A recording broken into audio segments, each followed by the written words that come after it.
Hi, I'm Lori. And I'm Kevin, and this is No Longer Ashamed. We are survivors of childhood sexual abuse. And we're here to share with you that if you're a survivor, you don't have to be alone. Our logo is a salamander, and the reason is a fire salamander can survive a fire, and you have survived a fire. We want to help you with your journey to healing and hope. We are all survivors together, and we walk this journey together, and you are not alone. By telling our stories, we are hoping that you will have the courage to share your stories as well and find your voice. Because stories are so important, and for so long I know that I wouldn't tell my story, but when I finally shared my story, that's when I got my freedom. And this is our journey and your journey to healing and hope. So come with us. So I was thinking about what you were talking about last week about embracing your triggers. And I don't know where that came from, but it was an interesting thing to be mulling over all week. Where did you come up with that idea? Because it was on a podcast I was listening to, and they were talking about how a lot of people, it's kind of millennials, kind of like, well, I have a trigger, so you have to be nice. You just can't do anything to upset me because I have a trigger. And so that's what they were talking about, how a lot of people will like tell their family, I have a trigger, so you can't do anything, or they use their triggers to try to control their family. Oh. And so she said, what if we learn to embrace those triggers and we don't let them control us and we don't use them to control others? I see. So embrace them in what way? Just acknowledge and pay attention to them? More than that, to say thank you. What am I supposed to be paying attention to? What are you telling me? Oh, I see. So we get a trigger and we shut down, we go hide, we start scrolling. Instead, we use it, we treat it like something that's helpful. Information. Yeah. So that we don't just keep having triggers. We go, let's look at this, because if we pay attention to it and we ask it, what are you trying to tell me? What are you protecting me from? And if it's nothing, then we can begin to say, thank you. I don't need that kind of protection anymore. And we can begin to let go of it. So we're not just getting triggered all the time. Okay. Yeah. When we embrace it, accept it, we can let it go. Yeah. Okay. I like that. I had a different perspective, sort of. Tell me. And it's funny because I like what you're talking about. And I think it's important to recognize, okay, there's a reason we have these triggers, but we don't necessarily have to react to them like we used to. But when you said embrace your triggers, it reminded me of what I used to do in a way. And I didn't think of it that way before, but I used to, how do I explain it? I really was into the dark side as far as movies that were really disturbing. I almost craved them. They were like an outlet for me, because some really disturbing movies are really chaotic. I mean, the what's going on is chaos, and this chaos, you're out of control, and these things are happening that you have no control over. And I used to embrace that because I was used to that. It was a familiar feeling to me. And so a lot of really dark movies, really grim movies. I can name a few. Not necessarily gory, but some of them were, but stuff that I enjoyed that was really hard in a way. And yet that was part of the challenge, was getting through this hard thing in a movie, because I knew I could do it because I'd been through this really hard time, this hard stuff. So I knew I could handle it. And it was almost a challenge to see how much I could handle, to see things that I knew would disturb me. I knew that they would be a trigger, but I knew I can handle it because I'd been through it. And I don't do that as much anymore. I still enjoy some movies that are not, they're not easy. And there's that side that still, I don't know, I feel like it's a challenge, Mm-hmm. but not as much as I used to. But when you told me about this topic, embracing your triggers, that's what I thought of. I thought I used to do that, and it wasn't always really Helpful? helpful, yeah. And I think emotionally it wasn't always healthy in Mm-hmm. some ways because it kind of, I would dwell on the dark side, sort of. So that was Interesting. a different perspective. But I think what you're suggesting is more like respecting our triggers and understanding them and using them as information. Mm-hmm. And that Yes. makes a lot more sense. So a trigger for me is when I'm not believed. Hmm. So it can be anything. If I don't know, if I'm at a grocery store and they charge me something and I go, "Oh no, that was a different price." And, sometimes they'll be like, this is just an example, but no, it's not on sale or whatever. That triggers me because you don't believe me. Why would I lie? I don't lie. I go into this hole in my head. Oh, yeah. So embracing that for me would be to be in that situation and know that I know what I know, and to say it's okay if they don't believe me. It doesn't mean I'm wrong. It doesn't mean I'm lying. Yeah. So rather than walking away and being mad and sit in my car and have to, breathe and everything, to be able to see the trigger right then, she thinks I'm lying. That's a trigger, but I know I'm not lying, because it's that thing from being a little kid. Nobody believes you. And so then if I can hold myself in that place of, well, I know I'm not lying. It doesn't mean I have to be right, but I don't have to let it trigger me. I can just be like, Hmm. oh, that's because nobody ever believed me, but that's okay. That's old and I'm believable now. And if you don't believe me, that's about you, not me. Yeah, yeah, and I think that's really healthy because you're also recognizing what caused it, but also recognizing that I get this way, I get defensive because I know I'm truthful, I know I'm honest, and I feel like I'm being questioned, and that is hard for me. But now I know it's hard for me because I'm not dishonest. Mm-hmm. So that's something I stand on is being honest, and that's a good thing. Yeah. And I might be misunderstood, but I can't control that. Hmm. And if I'm triggered and I just go away, next time I'm not going to go through that woman's check stand. I'm going to think she's a bad person, right? Because I'm letting my trigger control me.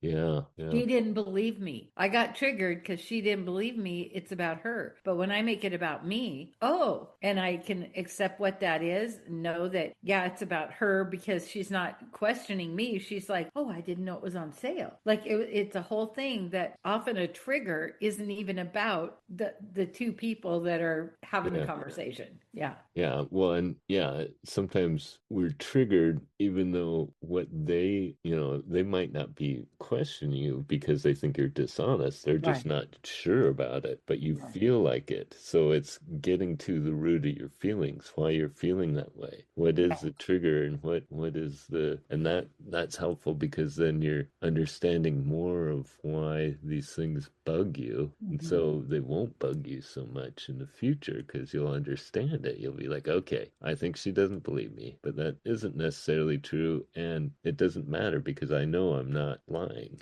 Yeah. So you And kind of that work takes it through. Right. And that takes learning to love ourselves and believe in ourselves, because I think when we are being triggered and it's stirring up the old self has all those old emotions of I'm a bad person, it must be my fault, all those things. When we get triggered, we automatically go into that. That's our fight or flight, Hmm. and or fawn now. And so it's recognizing it enough to more than just say what it is, to recognize and embrace it and go, it doesn't have a hold on me anymore. Yeah, yeah, I don't have to be, reacting to it. That's the Yeah. thing with triggers is how you react is what really matters when you're Hmm. triggered. And so if you could realize that you're being triggered and then you can realize you can choose how to react. That's what I think is the hard part about triggers is you often react before you understand you're reacting. Hmm. And Yeah. so to kind of slow down and pay attention to why this is happening in me. And that's not always easy. I mean, I still get triggered and then I understand I'm being triggered. And then I can slow down and say, okay, this isn't necessary to react like this. Right. But it doesn't always happen right away. Right. Sometimes you have to spot the overreaction, so to speak. But don't you think as we recognize them, it's like we recognize it, we react, we go to our car, we're like, "Ah."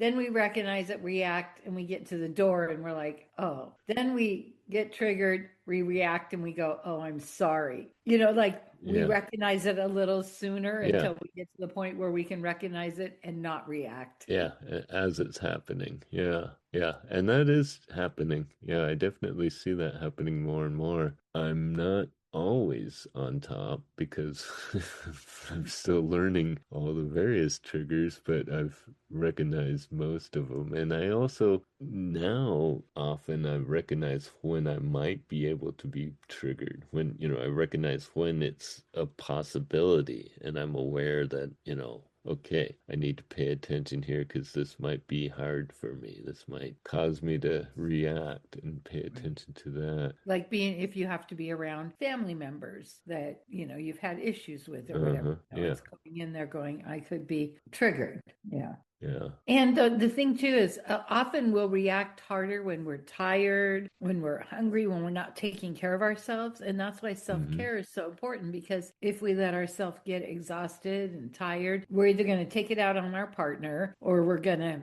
if we get triggered, we may take it out on whatever is surrounding the trigger. Yeah. Because we don't have the wherewithal to be calm and think because we're exhausted and overworked and need a vacation, and so that's self-care is so valuable. Yeah. And knowing also, I know for me, when I do get overworked, when I'm tired or stressed or not sleeping enough, or eating for me is a big one if I don't eat frequently enough, because I definitely get the hangries. But knowing at that time that that's happening, that, okay, this is the time I'm most likely going to be triggered. And that's, I think, one of the big areas that I've improved on a lot is knowing, okay, this is when I get triggered and I'm going to fly off the handle. So be aware that you don't have to react right now, because it's the food talking or lack of food talking, or it's a lack of sleep talking, or all of that, the overworking and tired. And so now I know in those situations, okay, just don't overreact. Because you're bound to want to overreact. So, and that makes a big difference, I think, for me, knowing that that's when I'm gonna be likely to be triggered. Yeah. Yeah. And then sometimes we know, sometimes we don't. Sometimes it sneaks up on us. But I think when we have been in recovery for a while, it may sneak up on us and we stop, we ask ourselves what's happening and we recognize it. And then we can be like, oh, somebody came in the door too quick. Or, one example is I was doing this interview and this woman said she was going out of a door and she heard a man come up behind her. He was hurrying. And her thought was, oh, he wanted to get the door for me. And so she turned around and she said, oh, did you want to get the door for me? And he said, yeah, sorry, I missed it. And she goes, let's have a do-over. And so she told me this whole story. And I said, you know what I would have been thinking? She's like, no. I go, I would have been thinking he's going to get me.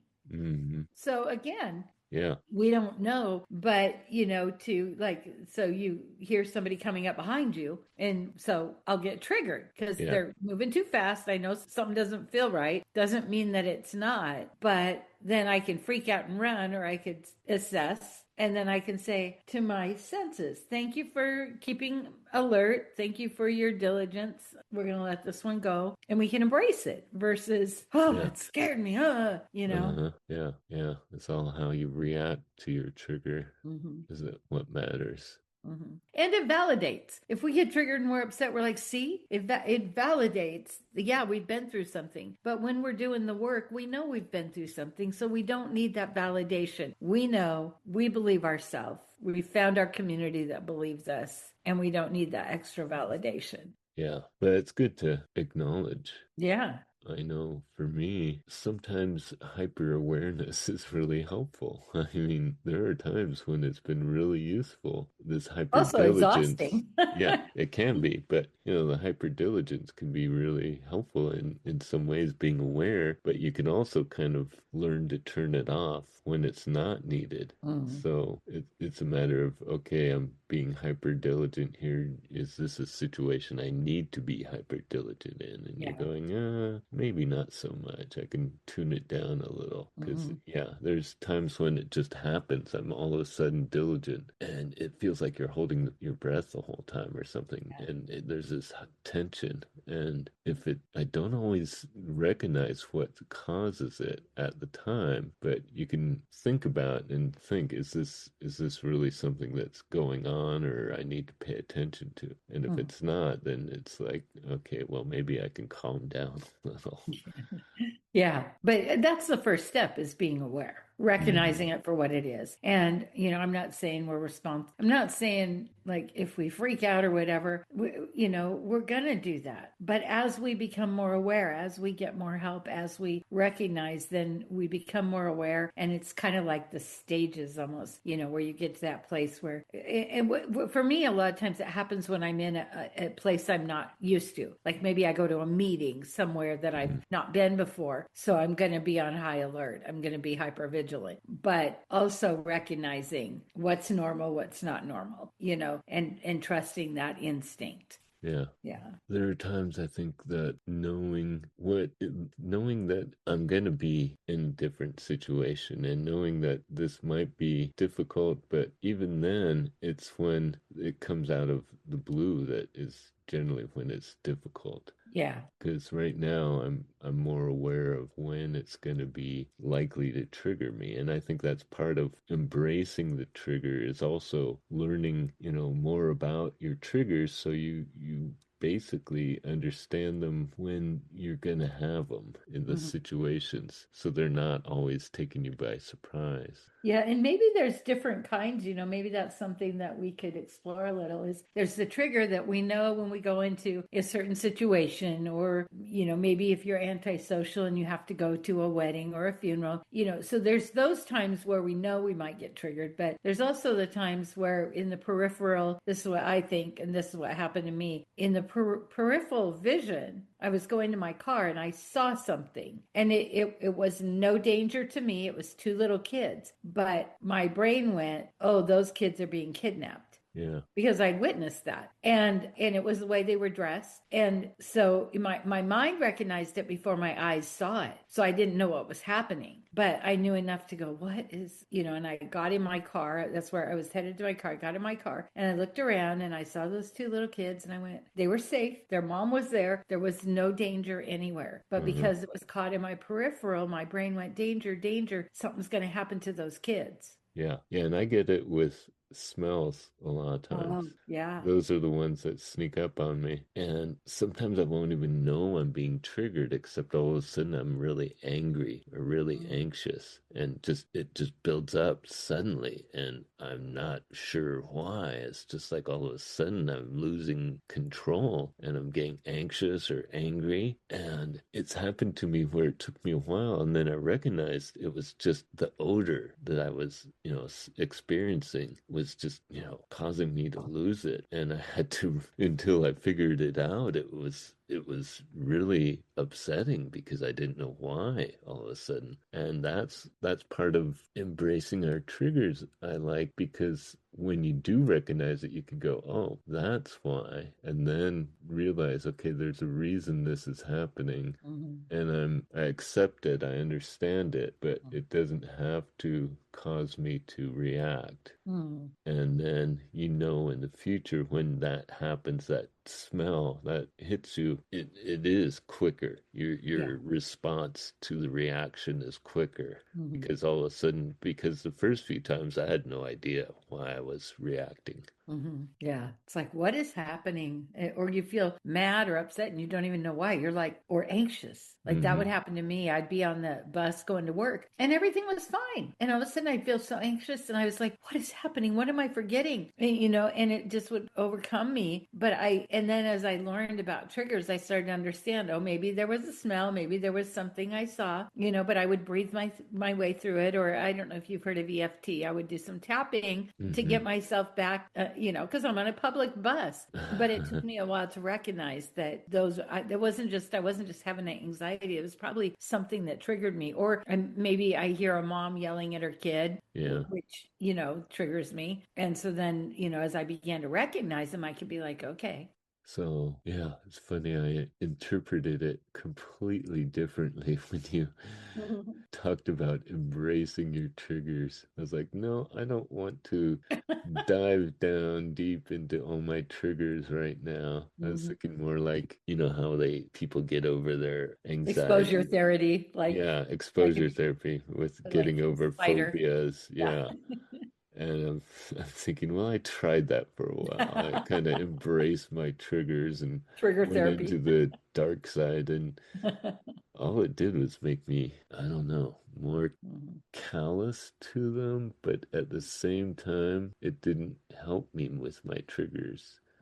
So I wasn't sure how to react when he said, I want to talk about embracing your triggers. I'm like, I looked at Sherman and I what? go, no, he doesn't like that.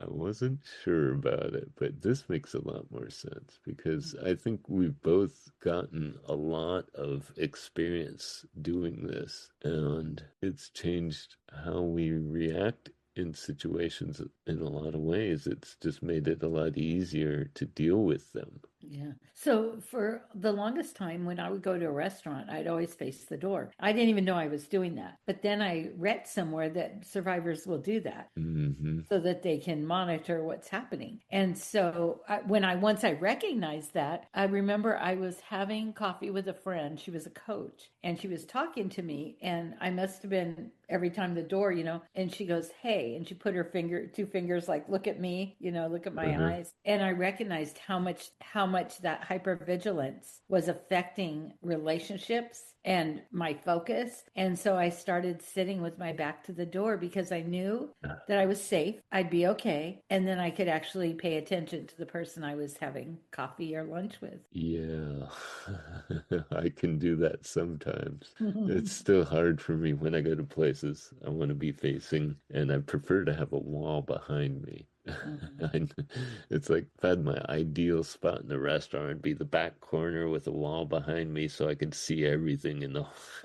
But isn't that interesting, Oh yeah, yeah. and that we come to a place where, well, that served us well as a kid because we could pay attention, but as adults we don't really need that. We can Yes. take care of ourselves, but it is so ingrained. Yeah, so when I do go to a restaurant and sit a different way with my back to the door or not even being able to see the door, it's a matter of recognizing, okay, this can cause anxiety, but it doesn't have to because it's not really an unsafe situation. So you And can, even how cool, look, now I don't have to face the door, like I'm uh-huh. embracing this one. Yeah, so when you're there, you can say, I can sit here and I'm not going to be distracted or vigilant or, trying to be aware of everything else that's going on. Yeah, and it's easier that way. And it's that kind of that same thing of it served us well as kids, but as we recognize it and we don't need it anymore, we can embrace it and thank it. And it doesn't mean it will totally go away, but it's kind of like it takes the power away. Yeah, it's just acknowledging it, but not necessarily reacting. And not going, I hate this. I need to get rid of this. And something that a friend of mine got cancer and he wrote a book. It's an Extraordinary Life. Don't miss it, because he had been so busy being a working dad that he had missed all the things with his kids. And now he's being told he has stage 4 cancer.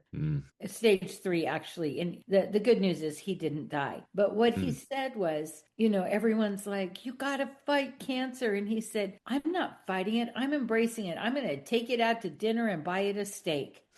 And I barely knew him at that time. And it stuck with me because it's like, I'm not going to fight you and give you all my negative attention. I'm going to embrace you and say, hey, this is what it is. Let's walk through it. It wasn't the kind of embrace where, oh, we're going to get chemo. Hey, everybody, you want to watch me? There can be extreme the other way too. But it's like, no, I'm going to embrace it and I'm going to make the best of whatever's left. Yeah. Because it does rob us. Those triggers rob us. Yeah, when we react to them, when we allow them to control us. Yep. And yeah, I think so much of overcoming trauma is regaining control of ourselves, Mm-hmm. getting control over all these issues that have taken over. Mm-hmm. And the big step is recognizing what the triggers are, and then, like you said, embrace them for what they've done, allow them to happen, but not necessarily react to them. Mm-hmm. And you have to allow them to happen because they do. Yeah.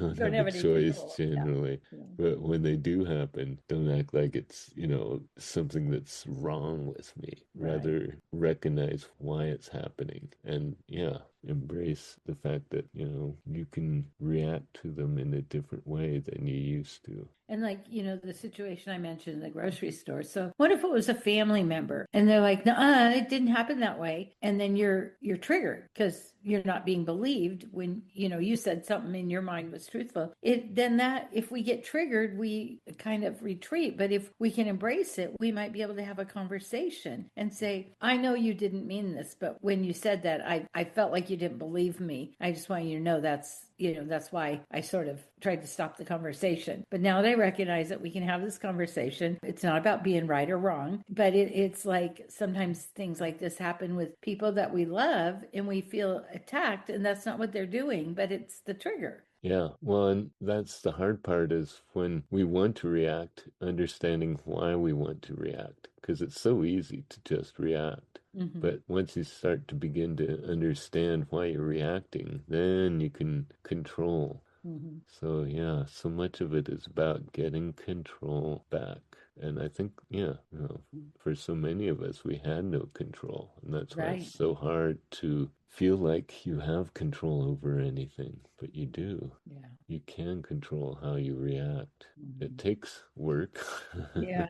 Does It take work. does get easier though, and I think for me it's generally second nature now. I don't react like I used to at all. Mm-hmm. Yeah. And I think it's one of those freeing things. And, I've been thinking about this a lot, how people will say, well, I got free from it. I have freedom. And for me, freedom has been a process. I get Hmm. free bit by bit, piece by piece. It wasn't I remember people would say they went to church and prayed about it and God freed them and they forgive him and they moved on and it was no longer an issue. And I would be like, man, I wish that would happen for me. And it didn't. But the thing is that because I walked through the process, I got healing in a way that I understood and I recognized, and the layers peeled back in a way that I could see it. Whereas if it's just taken away, I might still be responding to things that I don't even know. Yeah, you're not aware of where it's still affecting you. Right. Yeah, I can't remember the last time I got really triggered recently, but it did happen recently.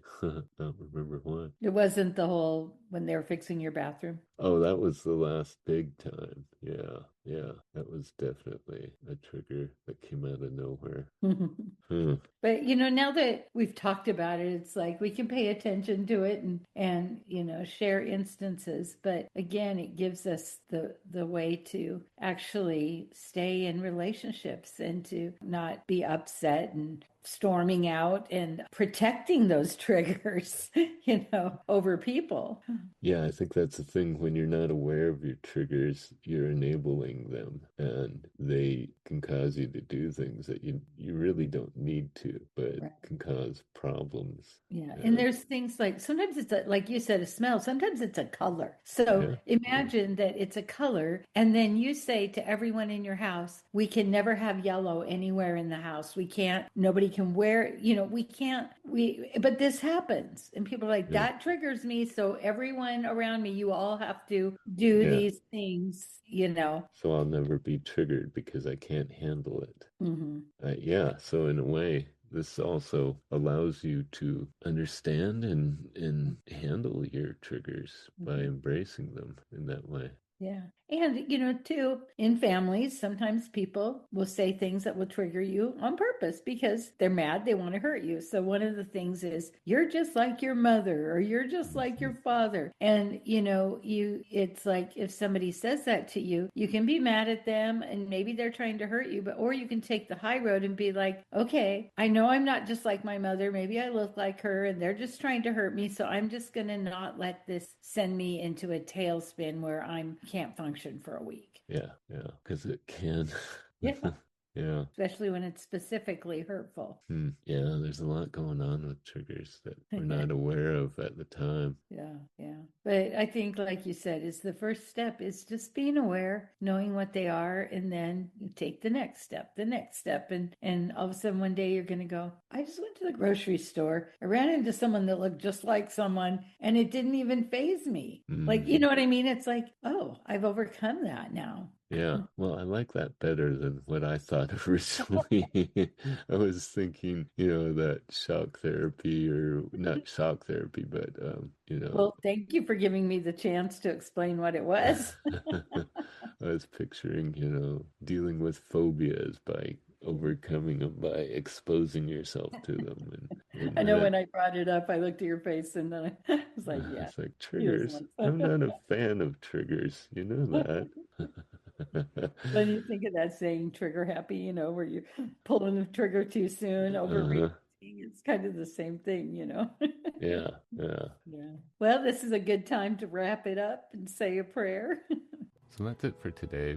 We are going to have a prayer time if you want to stick with us. If not, we believe in you. We want to hear from you. We want to hear your stories. If you like this podcast, please rate and review, because that's how other people can find us. And we really want to spread this message. Father, I thank you for your understanding in our lives.